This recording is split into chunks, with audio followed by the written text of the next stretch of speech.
سلام به شکافندگان مو و عباب و قبای ولایت. دیروز یادتونه شیخ فری چه سوتی بازاری تو خیمه شب بازی 22 بهمن را انداخت؟ طرف میخواست داد و هوار ساندیس خورا رو نقد کنه رو میز مذاکرات. باید بداند همه دنیا و مردم ما که مذاکره ما با گروه 5+1 بر مبنای اعلام حسن نیت و صلح طلب بودن ملت ایران است. ما خواستیم در این مذاکره با صدای بلندتر فتوای مقام معظم رهبری را به جهانیان اعلام کنیم. فتوای مقام معظم کیلویی چنده بابا؟ خود نوچه های ولایت تو این مذاکره بازی دارن ریب میزنن، بعد تو براشون فتوای عظما رو علم میکنی. بیا این اورانگوتان نظامو ببین. تازه ما خودمون روی این مذاکره حرف داریم، یعنی من به عنوان یه منتقدم، اما نمیخوام واردش بشم، نمیخوام وارد اون بحث بشم. میخوام بگم که تازه این که توافق کردن بازم میان مثلا چیکار میکنن؟ به شکلی مثلا هی میان میگن گزینه نظامی رو میزه یا تحریم میکنن. حالا انسجام 22 بهمنی میخواید؟ بفرمایید. اینم از کامنت شیخ فری واسه جماعت ریزشی. در سیاست خارجی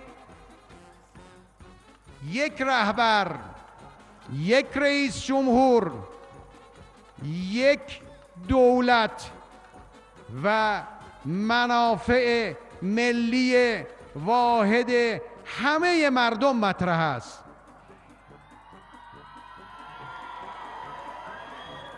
باید برخی از افراد بدانند سیاست خارجی جناحی نیست، سیاست خارجی حزبی نیست. اما از همه اینا مسخره تر داستان پدرخوانده زهرخورا یعنی اکبر کوسه بود. این اکبرشا که این روزا حسابی یاوو برش داشته وسط راهپیمایی در اومد که باید از این حضور گله‌بار در راستای مذاکرات استفاده کرد. تیویریشم طبق معمول حرفاشو قیچی کاری کرد و این قدش موند. انقلاب حمایت بزرگی داره میشه، انشاءالله که موفق باشن. پشتیبانی بسیار قویه که باید از این استفاده کنیم. دیدی اون 5-6 نفر چه هاشمی میکردن؟ تابناک خبر داده بعد راهپیمایی ریختن همه اونا رو دستگیر کردن. اینم از جلوه وحدت تو نظام ولایت. میان یه غلطی بکنن اوضاع سیت نظام رو بپوشونن، بدتر میشه و فاضلاب ولایتم حسابی هم میخوره.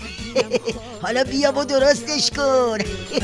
یه خورده توش آبه یه خورده باده، آسای دلی بزن کنار دیگه کار خراب و تمامه. یه خاطره میگم برات که باز از امامه. خاطرات امام محال یادم بره، تو این وضع درام محال یادم بره. وقتی زد خورد امام محال یادم بره، گفت در اومد بابام محال یادم بره. یه بار دیگه من خصوصی خدمت امام رفتم، سندش منم، اگر آیون مایلن من نقل کنم به الا. وقتی که زور تحریما به ما فشار میاره، چتر نجاتمون فقط پیژامه امامه.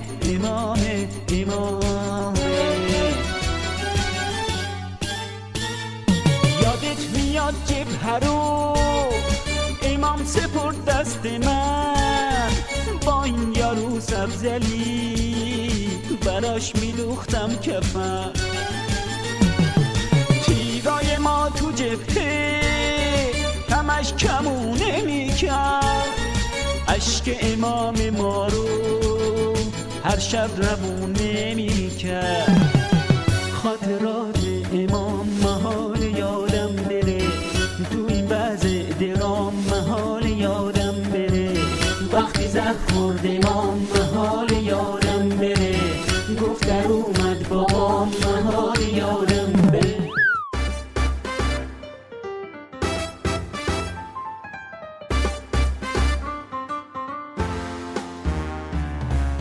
بحثای داغ و شفا با آقای موشکار با آقای موشکار